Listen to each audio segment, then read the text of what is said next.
I'm Christopher Strom, Christopher Strom Architects, I'm Eric Johnson, associate at Christopher Strom Architects. and we're talking about our projects called Island at White Oak Savannah. Designing a house on a place like White Oak Savannah is a lot different than designing a home in the city. For one thing, there's 5 acres of land, and where to put the house is a very open question when you first get started. It's like a big blank page, and where do I start writing my story? The site selected is the highest point in the whole development, and the owners liked it because they could stand on top of the hill and survey the landscape, and it had the best views. And so the initial instinct was to put the home right on top of the hill. But the more we went out there, it was like, we should make the home part of the landscape instead of the home dominating the landscape. What is a nice surprise is that when you're sitting on the front steps of the home, you can't see the road passing by. It's very private, even though you're wide open with no trees. Yeah, you're kind of get your own little privacy between the house and the hill. All 4 sides of the home is visible. Right. There's really no throwaway elevation. Yeah. And I remember we were working on the back of the garage, the back of the house, but it faces the road. Yeah. So it's your first impression of that home. Right. We're going round and round on that, different iterations. Right.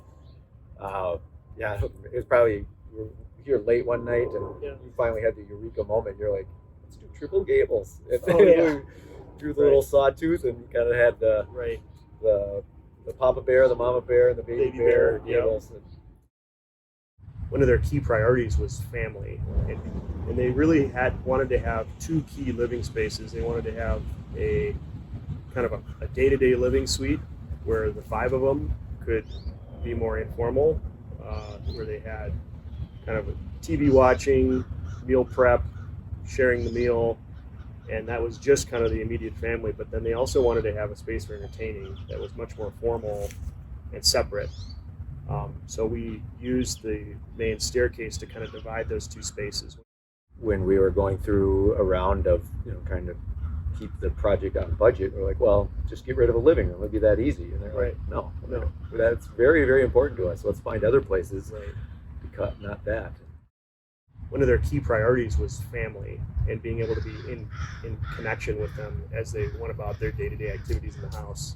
And so the front yard, the front driveway, and then the green space in the front of the house, they kind of immediately gravitated to as the play area for their kids, the outdoor play space. So we opened the house to that sort of an L-shaped plan, so that when you're in the kitchen, you can look out to this inside corner window and have a relationship with the kids riding their bike or being out in the play fields. The kitchen island is really command central. You can stand there, you can see out into the driveway. If visitors come, if kids are riding bikes out there, you can see out into the yard, watch them play. And have a game on. And have the game on. Yeah, you get a view of the TV. Right. Back to you, Bob.